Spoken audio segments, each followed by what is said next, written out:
Le bourgeois gentilhomme. The middle class gentleman. By Molière.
Come into this room. Sit here and wait until he comes. And you too on this side. Is it done?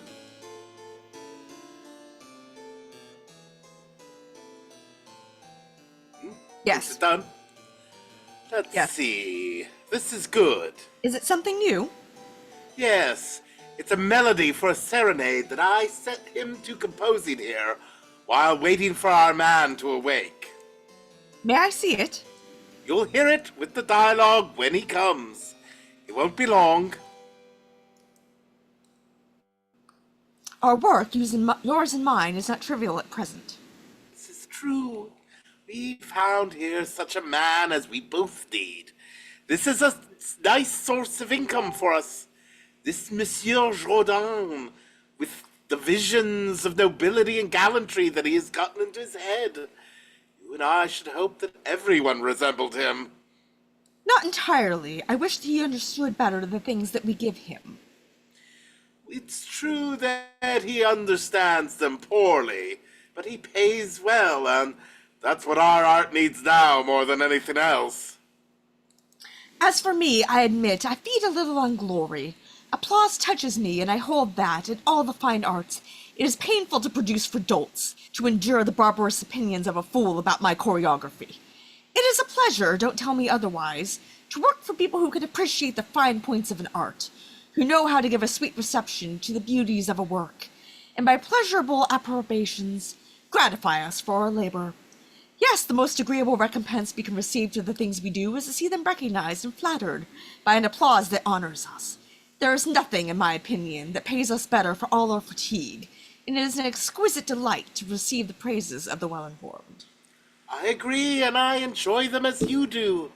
There is surely nothing more agreeable than the applause you speak of. But that incense does not provide a living. Pure praises do not provide a comfortable existence. It is necessary to add something solid, and the best way to praise is to praise with cash in hand. He's a man, it's true, whose insight is very slight, who talks nonsense about everything and applauds only for the wrong reasons, but his money makes up for his judgments. He has discernment in his purse. His praises are in cash, and this ignorant bourgeois is worth more to us, as you see, than the educated nobleman who introduced us here. There is some truth in what you say, but I find that you lean a little too heavily on money. And material interest is something so base that a man of good taste should never show an attachment to it. You are ready enough to receive the money our man gives you. Assuredly, but I don't place all my happiness in it, and I could wish that together with his fortune he had some good taste in things. I could wish it too. But that's what both of us are working for as much as we can. But in any case, he gives us the mean to make ourselves known in the world, and he will pay others if they will praise him. Here he comes. Well, gentlemen, what's this? Are you going to show me your little skit? How? What little skit? Well, what do you call it? Your prologue or dialogue of songs and dances. Ha! You find us ready for you. I kept you waiting a little, but it's because I'm having myself dressed today like the people of quality. And my tailor sent me some silk stockings that I thought I would never get on. We are here only to wait upon your leisure. I want you both to stay until they have brought me my suit, so that you may see me. Whatever you would like. You will see me fitted out properly, from head to foot. We have no doubt of it. Well, I had this robe made for me. It's very attractive. My tailor told me the people of quality dress like this in the mornings. It's marvelously becoming. Hey, lackeys, my 2 lackeys. What do you wish, sir? Nothing. I just wanted to see if you were paying attention. What say you of my liveries? They're magnificent. Here again is a sort of lounging dress to perform my morning exercises in. It's elegant. Lackey? Sir? The other lackey? Sir? Hold my robe. Do you think I look good? Very well. No one could look better. Now, let's have a look at you. Your little show. I would very much for you to listen to a melody he has just composed for the serenade that you ordered from me. He's one of my pupils who has an admirable talent for these kinds of things. Yes, but you should not have had that done by a pupil. You yourself were none too good for that piece of work. You must not let the name of pupil fool you, sir. Pupils of this sort know as much as the greatest masters, and the melody is as fine as could be made. Just listen. Give me my robe so I can listen better. Wait, I believe I would be better without a robe. No, give it back. That would be better, yes. I languish night and day, my suffering is extreme, since to your control your lovely eyes subjected me. If you thus treat, fair Iris, those you love, alas, how would you treat an enemy? Oh, this song seems to me a little mournful. It lulls to sleep, and I would like it if you could liven it up a little here and there.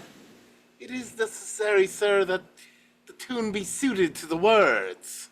Oh, someone taught me a perfectly pretty one some time ago. Listen now, how does it go? By my faith, I don't know. There were sheep in it. Sheep? Yes. I thought my Jeanetton as beautiful as sweet. I thought my Jeanetton far sweeter than a sheep. Alas, alas, she is 100 times, 1,000 times more cruel than tigers in the woods. Isn't it pretty? The prettiest in the world. And you sing it well. It's without having learned music. You ought to learn it, sir, as you are learning dancing. They are 2 arts which have a close connection. And which open the mind of a man to fine things. And do people of quality learn music too? Yes, sir. I'll learn it then. But I don't know when I can find time. For besides the fencing master who's teaching me, I have also engaged a master of philosophy, who is to begin this morning. Philosophy is something, but music, sir, music. Music and dancing, that's all that's necessary. There's nothing so useful in a state as music. There's nothing so necessary to man as dancing. Without music, a state cannot subsist. Without the dance, a man can do nothing. All the disorders, all the wars one sees in the world happen only from not learning music. All the misfortunes of mankind, all the dreadful disasters that fill the history books, the blunders of politicians and the fault of omission of great commanders, all this comes from not knowing how to dance. How is that? Does not war result from a lack of agreement between men? That is true. And if all men learned music, wouldn't that be a means of bringing about harmony and of seeing universal peace in the world? You are right. When a man has committed a mistake in his conduct in family affairs, or in affairs of government of a state, or of the command of an army, do we not always say, he took a bad step in such and such an affair? Yes, that's said. And can taking a bad step result from anything but not knowing how to dance? It's true. You are both right. It makes you see the excellence and usefulness of music and the dance. I understand that now. Do you wish to see our pieces? Yes. I've already told you that this is a little attempt I have made to show the different passions that music can express. Very good. Here, come forward. You must imagine that they are dressed as shepherds. Why always as shepherds? You see nothing but that everywhere. When we have characters that are to speak in music, it's necessary for believability to make them pastoral. Singing has always been assigned to shepherds, but it is scarcely natural dialogue for princes or merchants to sing their passions. All right, let's see.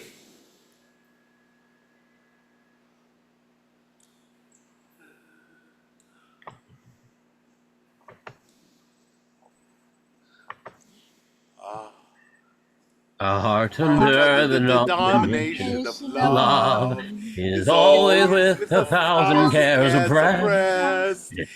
Said we gladly language, gladly sigh. But despite what can be said, there is nothing so sweet as our liberty. There is nothing so sweet as the loving fires that make two hearts beat as one. One cannot live without amorous desires. Take love from life, you take away the pleasures. It would be sweet to submit love's rule if one could find faithful love. But alas, oh, cruel rule, no faithful shepherdess is to be seen, and that inconstant sex, much too unworthy, must renounce love eternally. Pleasing ardor, Happy liberty. Deceitful woman! how precious you are to me. How you please my heart. How horrible you are to me. Ollie, for love that mortal hates. We can show you a faithful shepherdess. Alas, where to find her? In order to defend our reputation, I want to offer you my heart. But shepherdess, can I believe that it will not be deceitful? We'll see through experience who of the two loves best. Who lacks constancy, may the gods destroy. With ardor so beautiful, let us be inflamed. Let us be inflamed. how sweet it is to love. How two sweet hearts it is to be are loved when two faithful. hearts are faithful. Is that all? Yes, I find it well done, and there are some pretty enough sayings in it.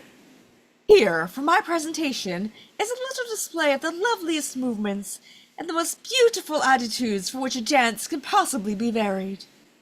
Are these shepherds too? They're whatever you please. Let's go. Well, that's not all bad. And those people there hop around well. When the dance is combined with the music, it will have even better effect. You will see something quite good in the little ballet we have prepared for you. That's for later, when the person I ordered all this for is to do me the honor of coming here to dine. Everything is ready. However, sir, this is not enough. A person like you, who lives magnificently and who are inclined toward fine things, should have a concert of music here every Wednesday or every Thursday. is that what people of quality do? Yes, sir. Then I'll have them. Will it be fine? Without doubt. You must have 3 voices, a tenor, a soprano, and a bass, who will be accompanied by a bass viol, a theorbo, and a clavecin for the chords, with 2 violins to play the ritournelles. Well, you must also add a trumpet marine. The trumpet marine is an instrument that pleases me, and it's harmonious. Leave it to us to manage things. At least don't forget to send the musicians to sing at table. You will have everything you should have. But above all, let the ballet be fine. You will be pleased with it, and among other things, with certain minuets you will find in it. Ah, minuets are my dance, and I would like you to see me dance them. Come, my dancing master. A hat, sir, if you please. La, la, la, la, la, la, la. In cadence, please. La, la, la. Your right leg. La, la, la, la. Don't move your shoulders so. La, la, la, la. Your arms are wrong. La, la, la, la. Raise your head. Turn the toe out. La, la, la, la. Straighten your body up. How was that? The best. By the way, teach me how to bow to salute the Marchioness. I shall need to know soon. How must you bow to salute a marchioness? Yes, a Marchioness named DORIMÈNE. Give me your hand. No, you only have to do it. I'll remember it well. If you want to salute her with a great deal of respect, you must first bow and step back. Then bow 3 times as you walk toward her. And the last one, bow down to her knees.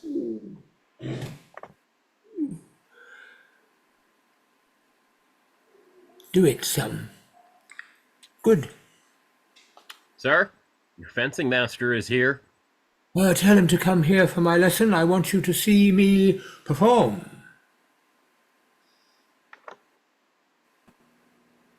Come, sir. The salute. Your body straight, little inclined upon the left thigh, your legs not so wide apart, your feet both in a line, your wrist opposite your hip, the point of your sword even with your shoulder, the arm so much extended. The left hand at your level of the eye, the left shoulder more squared, the head up, the expression hand at the level of the eye, the left shoulder, the head more squared, the head up, the expression bold. Advance, the body steady, beat, cart, and thrust. 1, 2, recover. Again, with the foot firm, leap back, beat, cut, thrust. 1, 2, discover, recover. Again, with the foot firm, leap back. And when you make a pass, sir, you must first disengage. Your body must be well turned. 1 or 2, come, beat, pierce, and thrust. Advance. Stop there. 1, 2, recover, repeat, leap back. On guard, sir, on guard.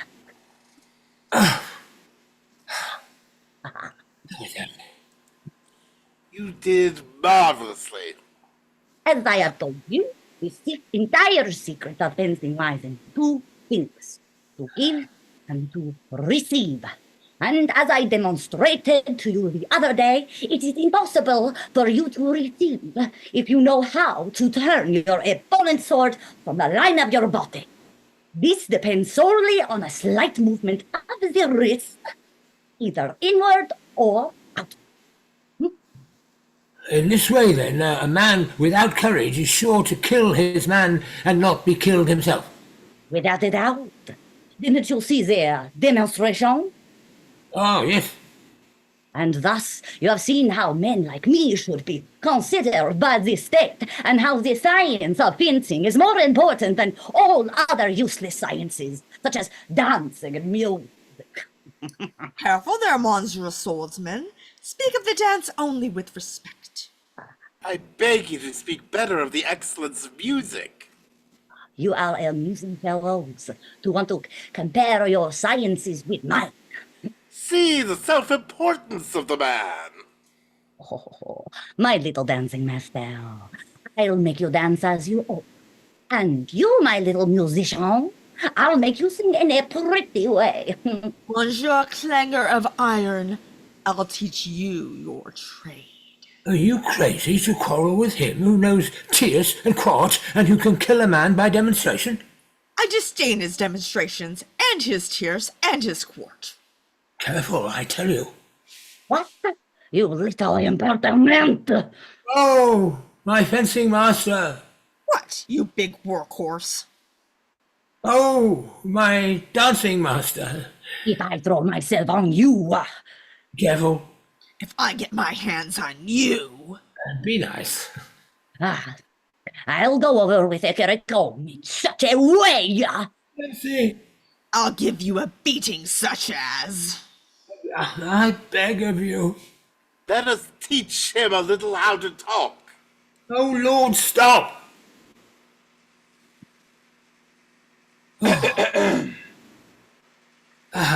Monsieur Philosopher, you come just in time with your philosophy. Come, make a little peace amongst these people. What's happening? What's the matter, gentlemen? You got into a rage over the superiority of their professions in the point of injurious words and wanting to come to blows. What? Gentlemen, must you act this way? Haven't you read the learned treatise that Seneca composed on anger? Is there anything more base and more shameful than this passion which turns a man into a savage beast? And shouldn't reason be the mistress of all our activities? Well, sir, he has just abused both of us, despising the dance which I practice, and music which is his profession. A wise man is above all the insults that can be spoken to him, and the grand reply one should make to such outrages is moderation and patience. They both had the audacity to trying to compare their professions with mine. Should that disturb you? Men should not dispute amongst themselves about vainglory and rank. That which perfectly distinguishes one from the other is wisdom, a virtue. I insist to him that dance is a science to which one cannot do enough honor. That music is something that all the ages have revered. And I insist to them that the science of fencing is the finest and most necessary of all sciences. And where then will philosophy be? I find you all very impertinent to speak with this arrogance in front of me, and imprudently to give the name of science to things that one should not even honor with the name of art. And that cannot be classified except under the name of miserable, gladiator, singer, and buffoon. Get out, you dog of a philosopher! Get out, you worthless pedant! Get out, you ill-mannered cur! What? Rascals that you are! Monsieur, Ah! Oh, God! Monsieur Philosopher. Rogues! Scoundrels! Insolent dogs! Monsieur Philosopher. Et pourtant they beast! Gentlemen. Ah! Monsieur Philosopher. Devil take the jackass! Gentlemen, Monsieur Philosopher. Rascals, beggars, traitors, imposters! To the devil with the impertinent fellow! Gentlemen, oh, gentlemen. Oh, Monsieur Philosopher, gentlemen, Monsieur Philosopher, gentlemen, Monsieur Philosopher, oh, fight as much as you like. I don't know what to do, and I'll not spoil my robe to separate you. I would be a fool to go among them and receive some damaging blow.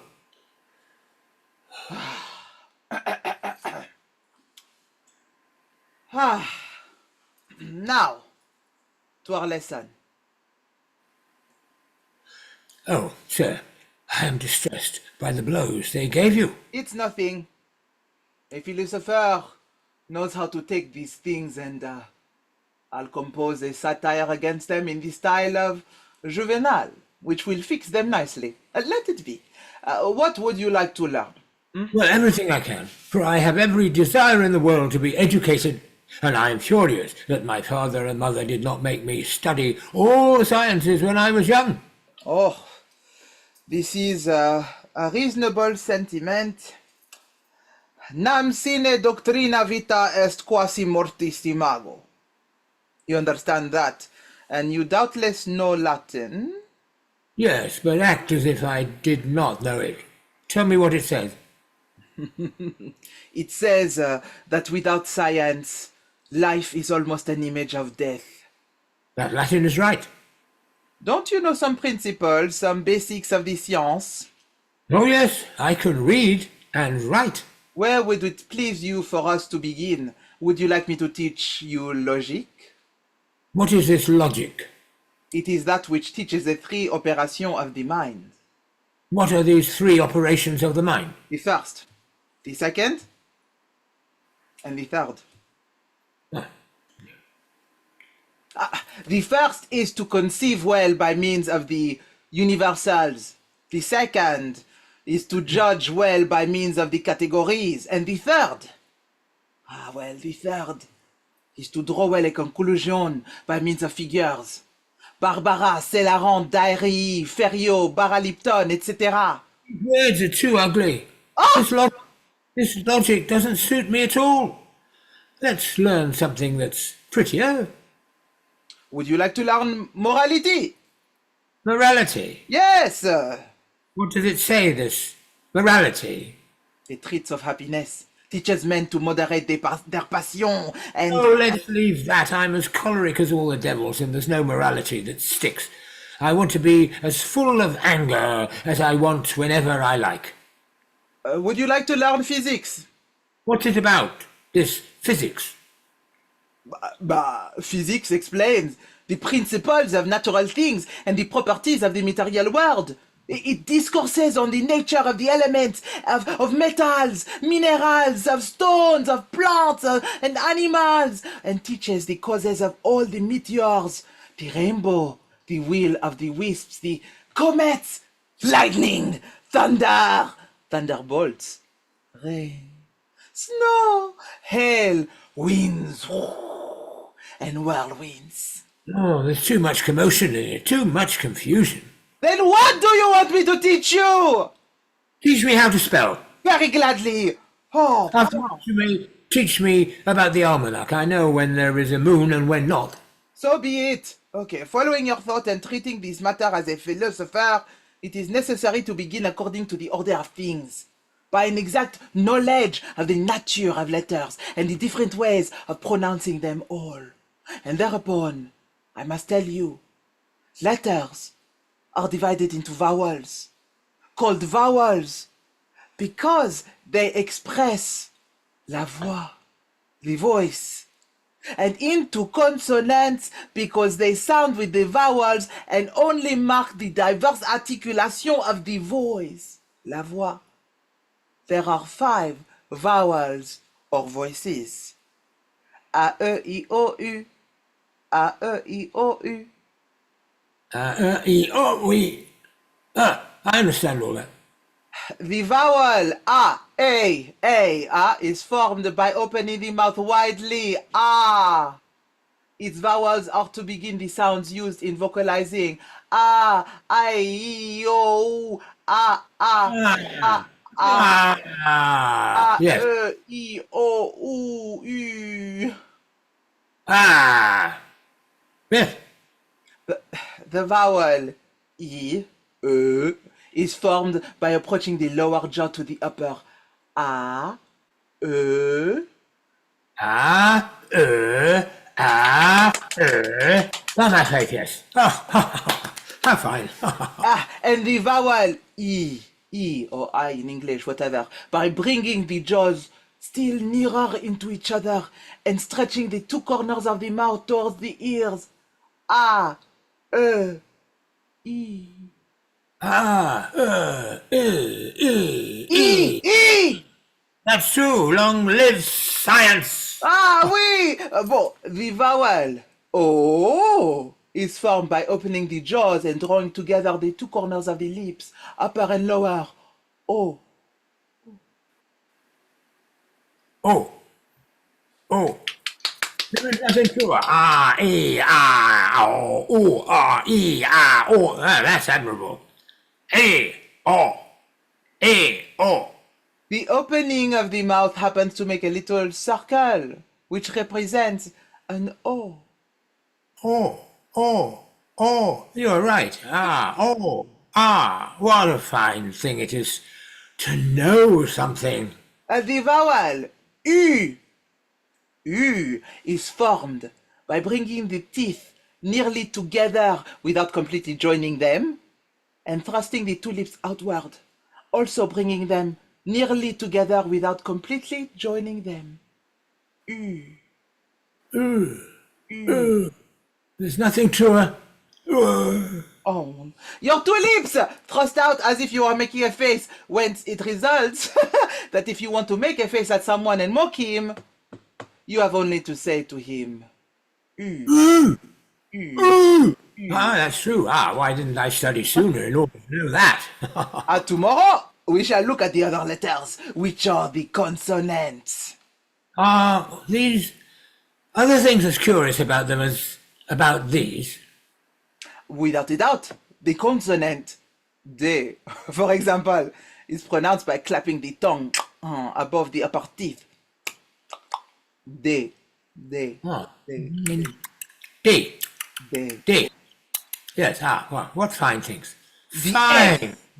Yes, the F, by pressing the upper teeth against the lower lips.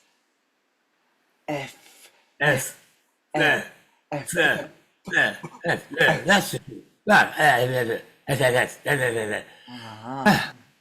My father and my mother, how I wish you fail. And the R, by carrying the tip of the tongue to the top of the palate, and so that being grazed by the air that comes out with force, it yields to it and comes back always to the same place, making a kind of trill. R. A-R.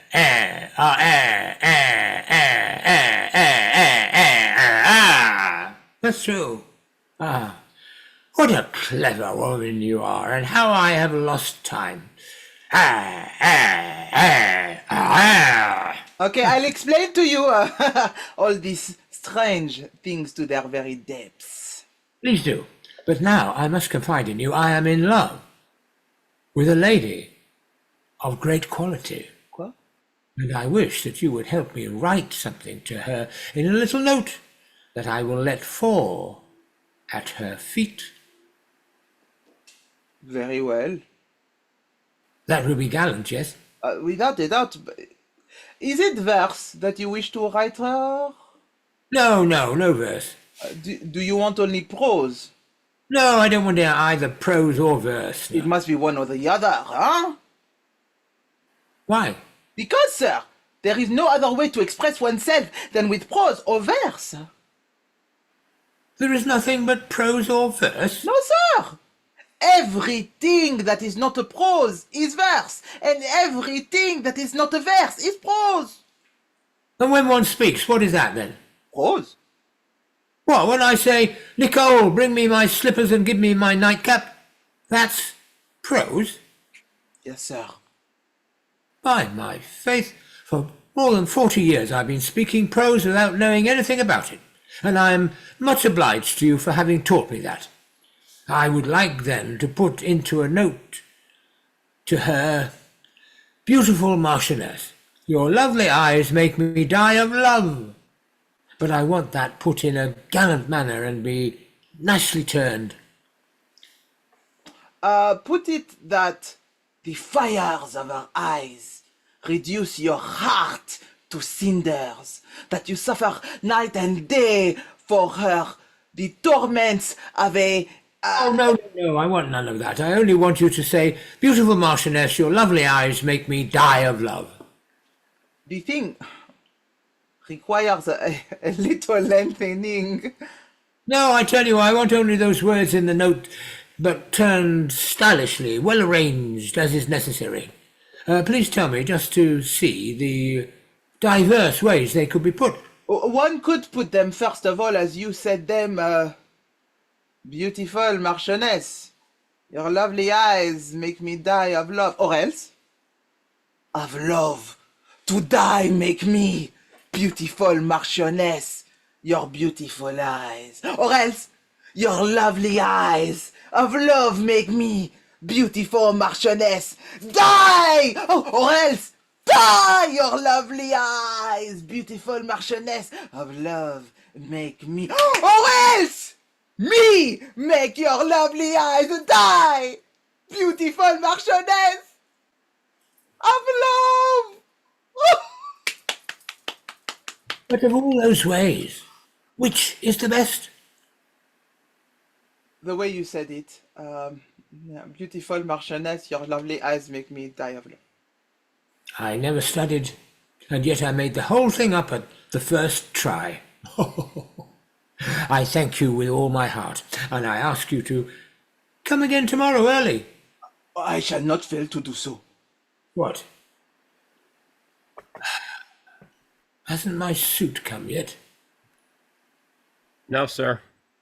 That cursed tailor makes me wait all day while I have so much to do. I am enraged. May the quartan fever shake that tormentor of a tailor. To the devil to the tailor. May the plague choke the tailor. If I had him here now, that detestable tailor, that dog of a tailor, that traitor of a tailor,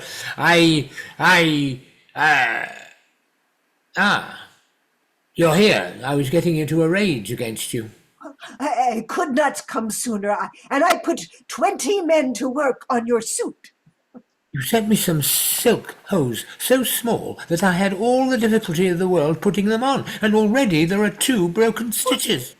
They get bigger, too much so. Yes, if I always break the stitches. You always had made me for a pair of shoes that pinch furiously. Not at all, sir. How not at all? Oh, they don't pinch you at all. I tell you they pinch me. You imagine that. Imagine it because I feel it. That's a good reason for you. Well, wait, here is the finest court suit and the best matched. It's a masterpiece to have invented a serious suit that's not black. And I gave 6 attempts to the best tailors to equal it. What's this? You put the flowers upside down. You didn't tell me you wanted them right side up. Did I have to tell you that? Well, yes, surely. All the people of quality wear them this way. Oh. That's all right then. Well, if you like, I'll put them right side up. No. You have only to say so. Well, no, I tell you, you've made it very well.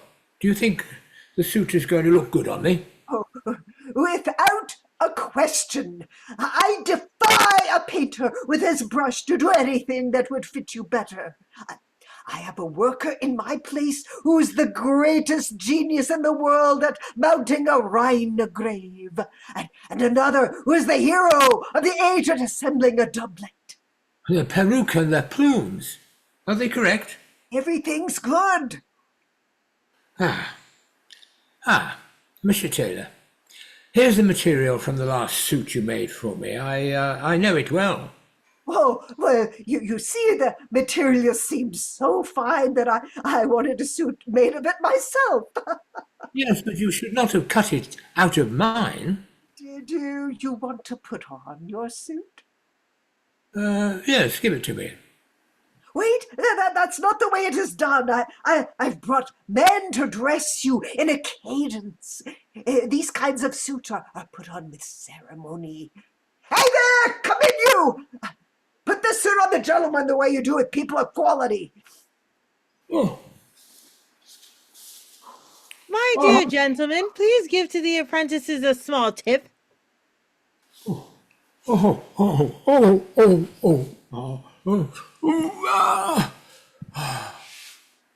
What did you call me? My dear gentlemen. My dear gentleman. My dear gentleman, that's what it is to dress like people. Of quality. Go all your life dressed like a bourgeois and they'll never call you my dear gentleman. Here, take this for me, my dear gentleman. My lord, we are very much obliged to you. My lord. Oh, my lord. Oh, my lord. Wait, my friend, my lord deserves something, and it's not a little word, this my lord. Take this. That's what my lord gives you. My lord, we will drink to the health of your grace. Well, your grace. Oh, wait, don't go, to me. Your grace, my faith, if he goes as far as highness, he will have all my purse. Wait, that's for my grace. My lord, we thank you very humbly for your liberality. He did well. I was going to give him everything.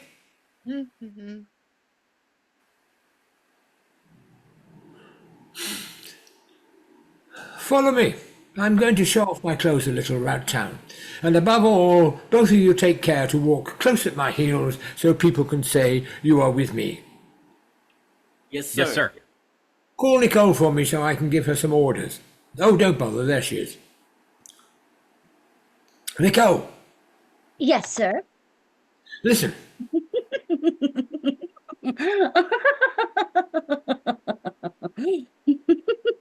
What are you laughing about?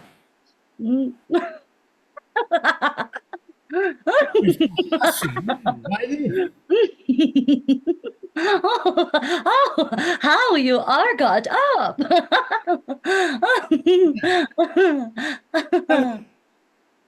How's that? Oh Lord.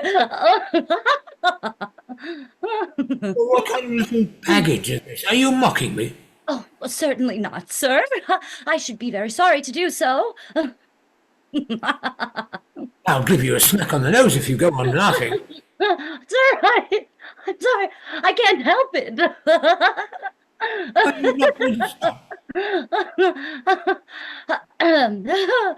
Sir, I beg pardon, but you are so funny that I couldn't help myself from laughing. Insolence! You're so funny. Like that. Oh, Please, excuse me. listen, if you go on laughing at least a bit, I swear I'll give you the biggest slap I've ever given. All right, sir, it's done. I won't laugh anymore. Take good care not to. Presently, you must clean. You must, I say, clean the room and again. Then beat me, sir, and let me have my laugh out. It will do me more good. I'm furious. Oh, have mercy, sir. I beg you, let me laugh. I'll catch you. Sir, I shall burst over if I don't laugh. Did anyone ever see such a hussy as that, who laughs in my face instead of receiving my orders? What would you have me do, sir? That you consider getting my house ready for the company that's coming soon, you hussy. By my faith, I don't feel like laughing anymore. All your guests make such a disorder here that the word company is enough to put me in a bad humor. Why should I shut my door to everyone for your sake? You should at least shut it to some people.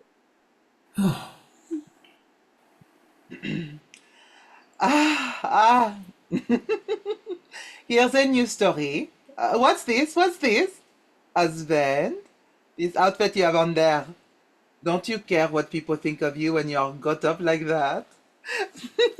and do you want yourself laughed at everywhere?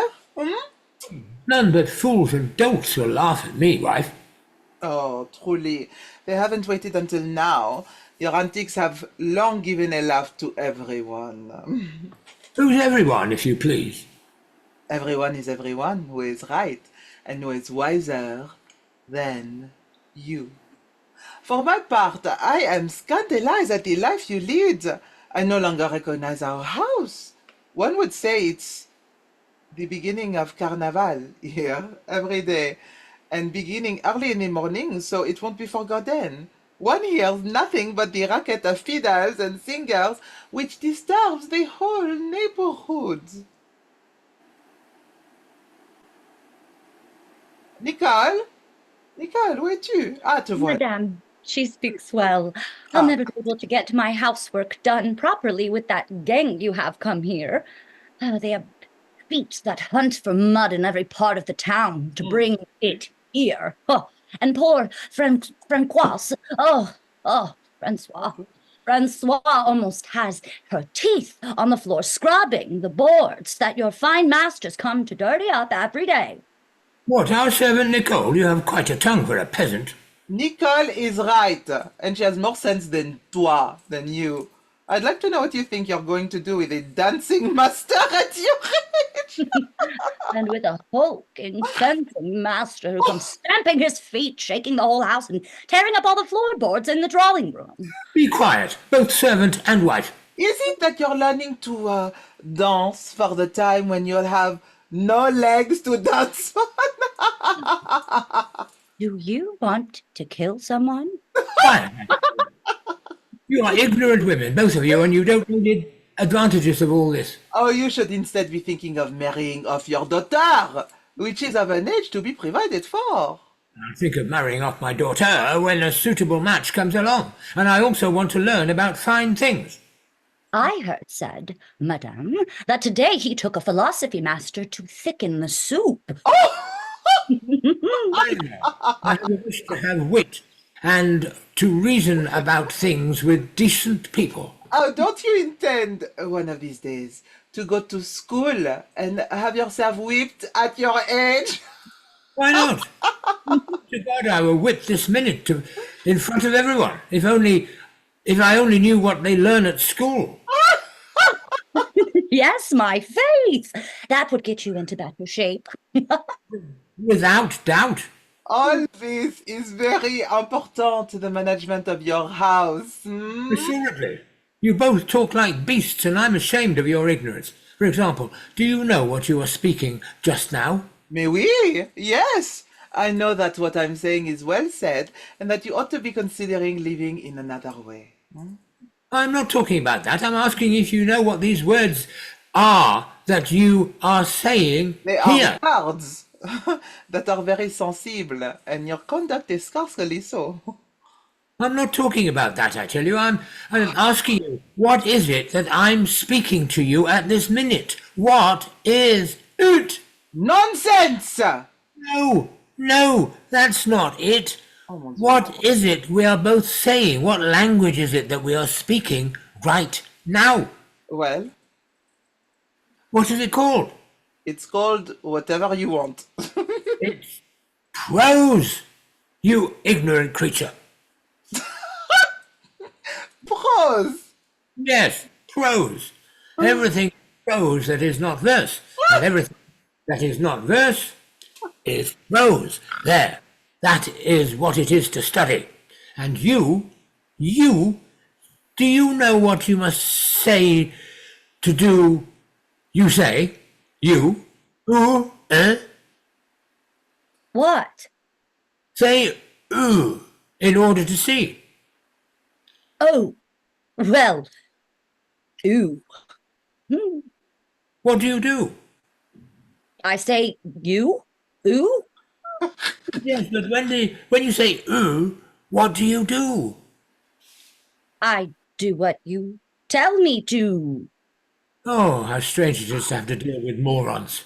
You thrust your lips out and bring your lower jaw to your upper jaw. See? Do you see? I make a point. Yes, that's beautiful. How admirable. It's quite another thing if you have seen O and and f. Oh, what is all this rigmarole? What does this do for us?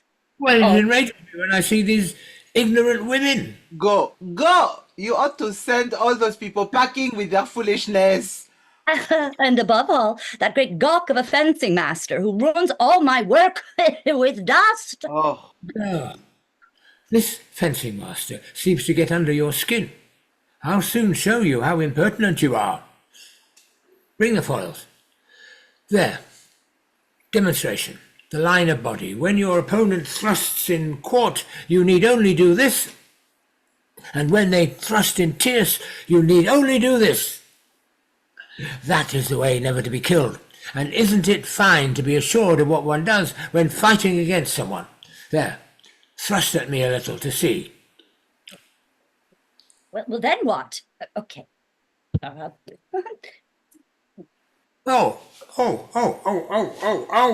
Wait, easy. Devil take the hussy. You want me to thrust. Yes, but you thrust in tierce before you thrust in quarte, and you didn't have the patience to let me parry. you are a fool, husband, with all your fantasy, and this has come to you since you took a notion to associate it with the nobility.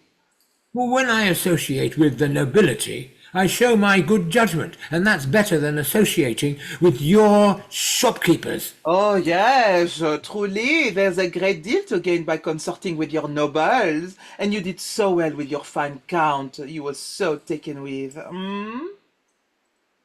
N'est-ce pas? N'est-ce pas, mon amour, mon chéri? Hein, mon mari? Weren't you doing so well with your fine count? Please, think what you are saying. Ah. You know very well, wife, that you don't know who you are talking about, and when you talk about him, here's a more important person than you think, a great lord, respected at court, and who talks to the king just as I talk to you. Is it the thing which does me great honour that a person of this quality is seen to come so often to my house, who calls me his dear friend, and treats me as if I were his equal? Okay. He has more regard for me than one would ever imagine, and in front of everyone he shows me so much affection that I am embarrassed myself. Yes, he has a kindness for you and shows his affection, but he borrows your money. So, isn't it an honour for me to lend money to a man of that condition? And can I do less for a lord who calls me his dear friend? And this lord, what does he do for you? Things that would astonish you if you knew them. Like what? Blast! I cannot explain myself. It must suffice that if I have lent him money, he'll pay it back fully and before long. Yes, you are waiting for that. Assuredly, didn't he tell me so? Yes. Oh, he will not fail to do it. Glory on the face of a gentleman. Nonsense. Well, you are very obstinate, wife. I tell you he will keep his word. I'm sure of it. And I'm sure he will not. And that all his show of affection is only to flatter you. Be still. Here he is. Oh, that's all we needed. He's come again, perhaps to borrow something from you. The very sight of him spoils my appetite. Be still, I tell you. Oh. Ah, my dear friend, Monsieur Jourdain, how do you do?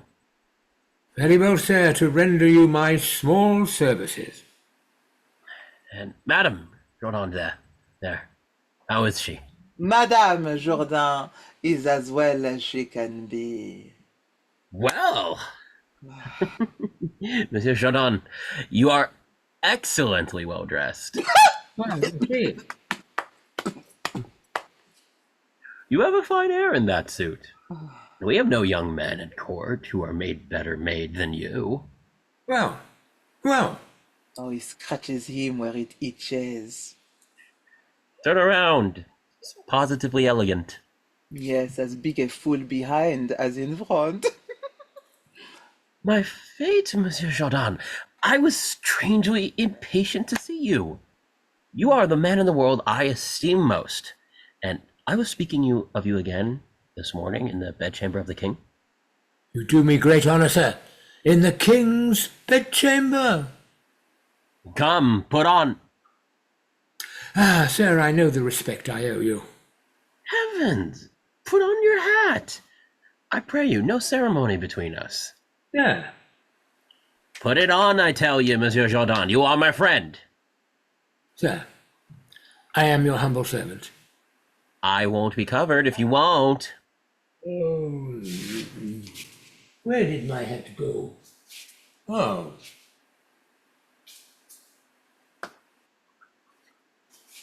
Oh, this will be good. Aha.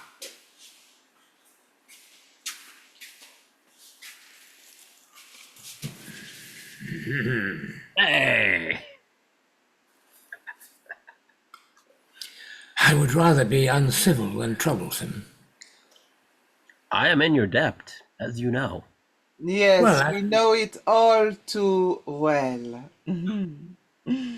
You have generously lent me money upon several occasions, and you have obliged me with the best grace in the world, assuredly.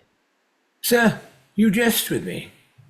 But I know how to repay what is lent me, and to acknowledge the favors rendered me.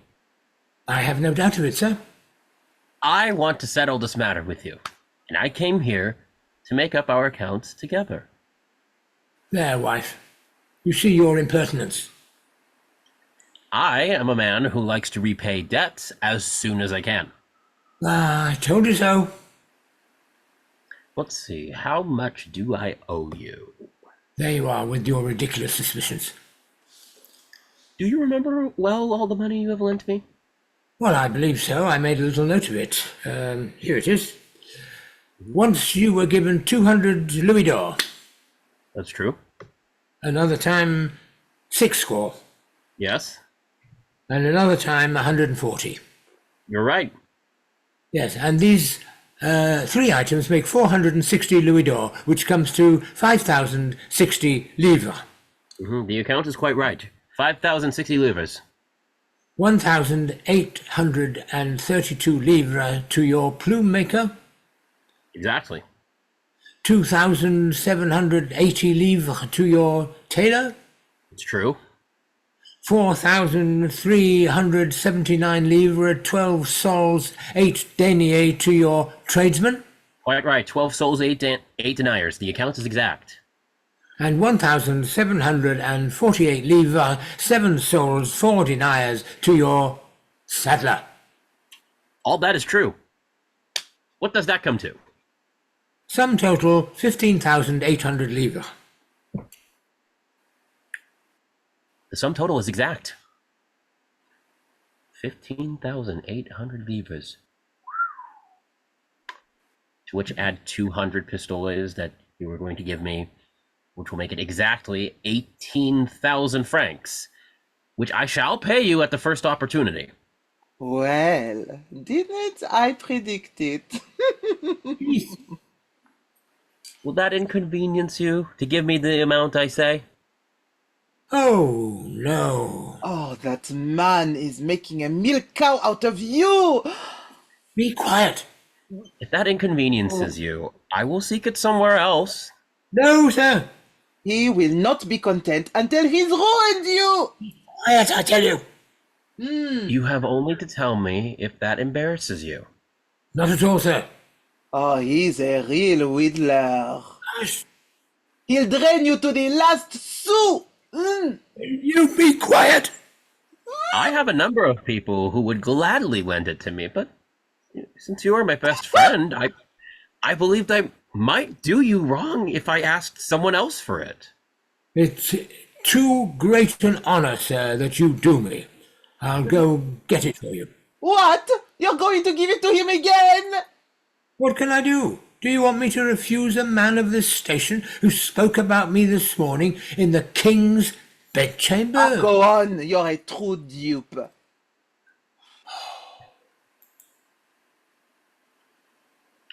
You appear to be very melancholy. What is wrong, Madame Jourdain? Oh, I have a head bigger than my fist, even if it's not swollen. Mademoiselle, your daughter. Where is she that I don't see her? Mademoiselle, my daughter is right where she is. How is she getting on? She gets on her two legs.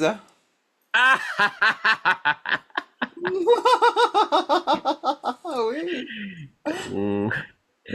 Wouldn't you like to come with her one of these days to see the ballet and the comedy they're putting on at court? Yes, truly. We have a great desire to laugh, a very great desire to laugh.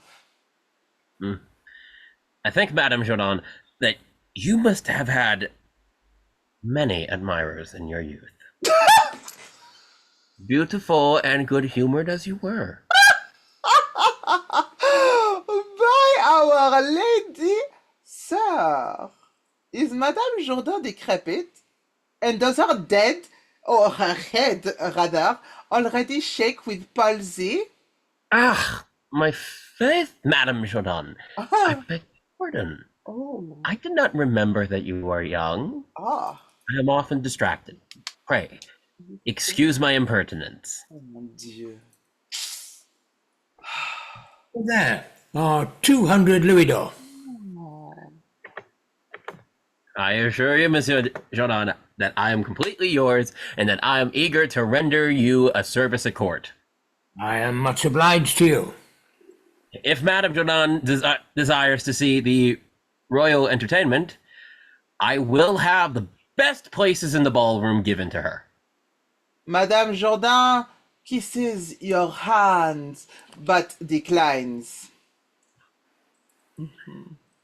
Our beautiful Marchioness, as I sent word to you, Monsieur, in my note, will come here soon for the ballet and refreshments. I finally brought her to consent to the entertainment you wish to give her. Let us move a little farther away for certain reason. It has been 8 days since I saw you, and I have sent you no news regarding the diamond you put into my hands to present to her on your behalf. But it's because I had the greatest difficulty in conquering her scruples. And it's only today that she resolved to accept it. How did she get it?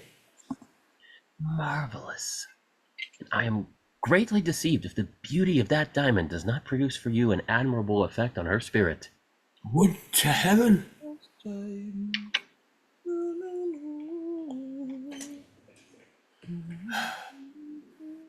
Oh, once he's with him, he cannot leave him. I made her value as she would the richness of that present and the grandeur of your love. These are, sir, favours which overwhelm me, and I am to the very greatest confusion at seeing a person of your quality demean himself for me, as you do. Are you joking? Among friends, does one stop at these sorts of scruples? And wouldn't you do the same thing for me if the occasion offered? Oh, certainly, and with all my heart. Nicole, his presence weighs me down. As for me, I never mind anything when it is necessary to serve a friend. And when you confided in me about the ardent passion you have formed for that delightful Marchioness with whom I have contacts, you saw that I volunteered immediately to assist your love. It's true. These are favors that confound me. Oh, will he never go, Nicole?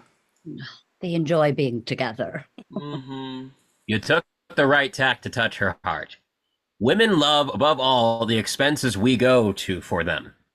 And your frequent serenades, your continual bouquets, that superb fireworks for her over the water, the diamond she has received from you, and the entertainment that you are preparing for her, all this speaks much better in favor of your love than all the words you might have spoken yourself. There are no expenditures I would not make if by that means I might find the road to her heart. A woman of quality has ravishing charms for me, and it's an honor I would purchase at any price. Nicole, what can they talk about so much, huh? Still over and listen a while. Huh? Soon enough you will enjoy at your ease the pleasure of seeing her, and your eyes will have a long time to satisfy themselves. To be completely free, I have arranged for my wife to go to dinner at her sister's, where she'll spend all the after-dinner hours. You have done prudently, as your wife might have embarrassed us. I have given the necessary orders to the cook for you, and for the valet. It is of my own invention, and provided the execution corresponds to the idea, I am sure it will be found. Say, you're very impertinent. Let's go, if you please. Oh, my faith, madame. Curiosity has cost me, but I believe something's afoot, since they were talking of some event where they did not want you to be. Today is not the first time, Nicole, that I've had suspicions about my husband. I'm the most mistaken woman in the world. Or there's some love affair in the making. But let us see to my daughter. You know the love CLÉONTE has for her? He's a man who appeals to me, and I want to help his suit and give him Lucile if I can. Truly, madame, I am the most delighted creature in the world to see that you feel this way, since if the master appeals to you, his valet appeals to me, no less. And I wish our marriage could made under the shadow, of theirs. Go speak to CLÉONTE about it for me, and tell him to come to me soon so we can present his request to my husband for my daughter in marriage.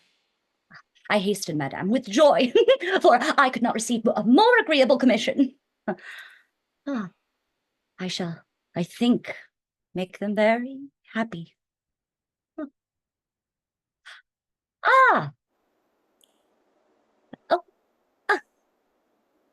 Yes, I am glad to have found you. I am an ambassadress of joy, and I come. Get out, traitor. Don't come to amuse me with your treacherous words. Is this how you receive me? Get out. I tell you, and go tell your faithless mistress that she will never again in her life deceive the too trusting CLÉONTE. What caprice is this? My dear COVIELLE, explain a little what you are trying to say. Your dear COVIELLE, you little hussy. Go, quickly, out of my sight, villainous, and leave me in peace. What? You come to me too? Out of my sight, I tell you, and never speak to me again. My word, what fly has bitten those two? Let's go tell this pretty story to my mistress. What? Treat a lover in this way, and a lover who is the most faithful and passionate of lovers? It is a frightful thing that they have done to us both. I show a woman all the ardor and tenderness that can be imagined. I love nothing in the world but her. and I have nothing but her in my thoughts. She is all I care for, all my desire, all my joy. I talk of nothing but her. I think of nothing but her. I have no dreams but of her. I breathe only because of her. My heart lives wholly in her. And see how so much love is well repaid. I've been 2 days without seeing her, which for me, 2 frightful centuries. I meet her by chance. My heart at that sight is completely transported. My joy shines on my face. I fly with ecstasy towards her. And the faithless one averts her eyes and hurries by as if she had never seen me in her life. I say the same things as you. COVIELLE, can one see anything to equal this perfidy of the ungrateful Lucille?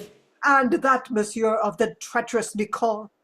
After so many ardent homages, sighs, and vows that I have made to her charms, After so many assiduous compliments, cares, and services that I rendered her in the kitchen, so many tears I have shed at her knees, so many buckets of water I have drawn for her, so much passion I have shown her in loving her more than myself, so much heat I have endured in turning the spit for her. she flies from me in disdain. She turns her back on me. It is perfidy worthy of the greatest punishments. It is treachery that merits 1,000 slaps. Don't think, I beg you, of ever speaking in her favor to me. I, sir? Oh, God forbid. Never come to excuse the action of this faithless woman. Have no fear. No, you see, all your speeches in her defense will serve no purpose. Oh, who even thinks of that? I want to conserve my resentment against her and end all contact with her. I agree. This count who goes to her house is perhaps unpleasant in her view and her mind. I well see allows itself to be dazzled by social standing. But it is necessary for me, for my honor, to prevent the scandal of her inconstancy. I want to break off with her first and not leave her all the glory of dumping me. That's very well said. And I agree for my part with all your feelings. Strengthen my resentment and aid my resolve against all the remains of love that could speak in her behalf. Tell me, I order you all the bad you can of her. Make for me a painting of her that will render her despicable, and show well in order to disgust me all the faults that you can see in her. Her, sir? Well, there's a pretty fool, a well-made flirt for you to give so much love. I see only mediocrity in her, and you'll find 100 women who will be more worthy of you. First of all, she has small eyes. That's true. She has small eyes, but they are full of fire, the brightest, the keenest in the world, the most touching eyes that one can see. She has a big mouth. Yes, but upon it one sees grace that one never sees on other mouths. And the sight of that mouth, which is the most attractive, the most amorous in the world, inspires desire. As for her figure, she's not tall. No, but she is graceful and well made. She affects a nonchalance in her speech and in her actions. That's true. But she may be forgiven all that, for her manners are so engaging. They have an irresistible charm. As to her wit, She has that, COVIELLE, the finest, the most delicate. her conversation, Her conversation is charming. she's always serious. Would you have grinning playfulness, constant open merriment? And do you see anything more impertinent than those women who laugh all the time? Oh, but finally, she is as capricious as any woman in the world. Yes, she is capricious. I can see, but everything becomes beautiful, ladies. Well, one suffers everything for beauty. I see clearly how it goes. You want to go on loving her. Me, I like better to die, and I'm going to hate her as much as I loved her. How, if you find her so perfect? That's how my vengeance will be more striking. In that way, I'll show her better the strength of my heart by hating her, by quitting her. With all her beauty and all her charms, and as lovable as I find her, Here she is.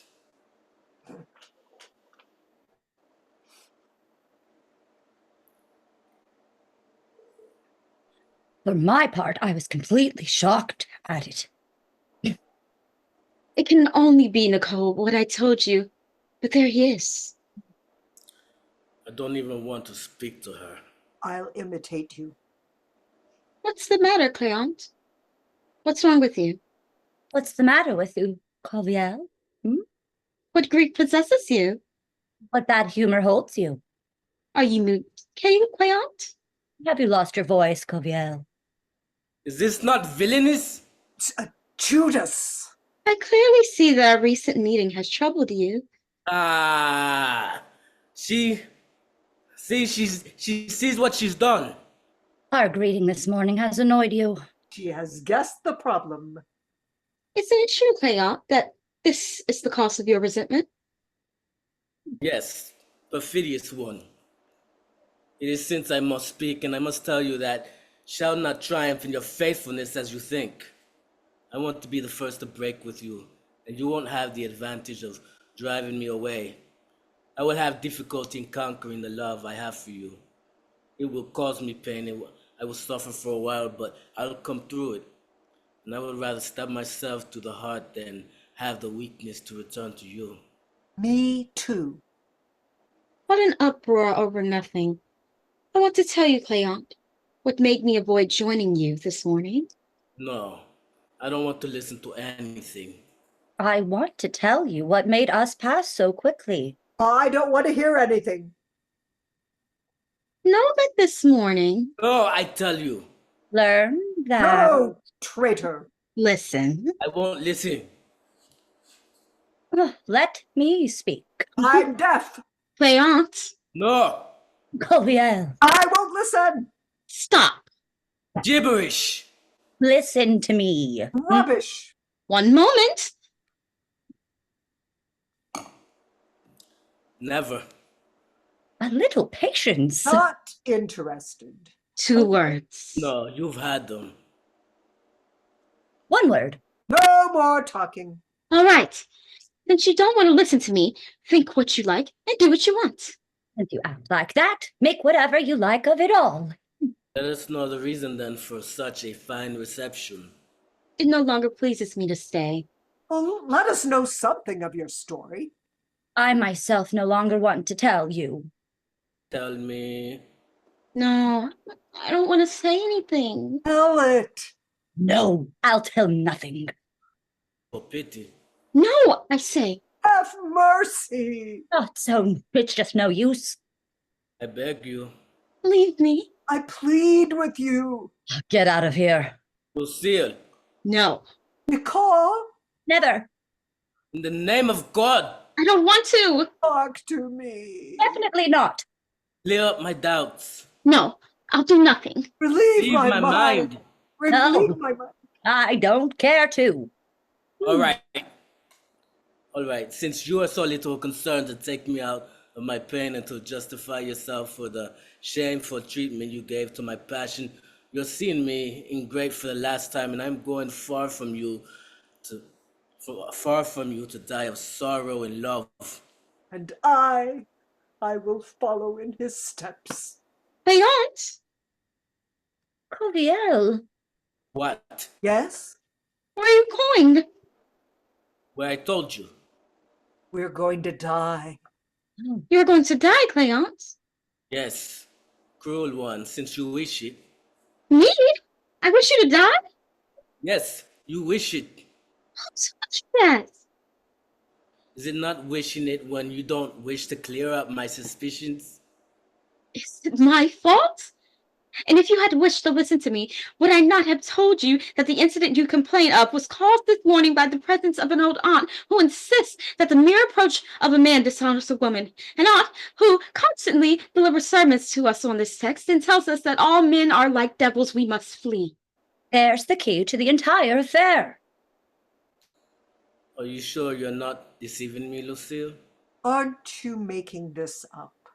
There's nothing more true. It's the absolute truth. Are we going to give in to this? Ah, Lucille, How, with a word from your lips, you are able to appease the things in my heart, and how easily one allows himself to be persuaded by the people one loves. How easily we are manipulated by these blasted minxes.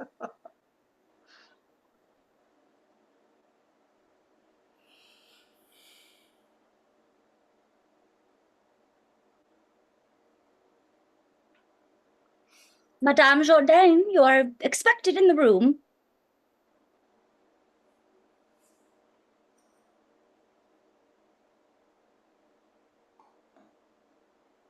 She'll be Madame, here any minute. Oh, I am very glad to see you, Cléonte, and you are here at just the right time. My husband is coming. Seize the opportunity to ask for Lucille in marriage. Madame. How sweet that word is to me, and how it flatters my desires. Could I receive an order more charming, a favor more precious?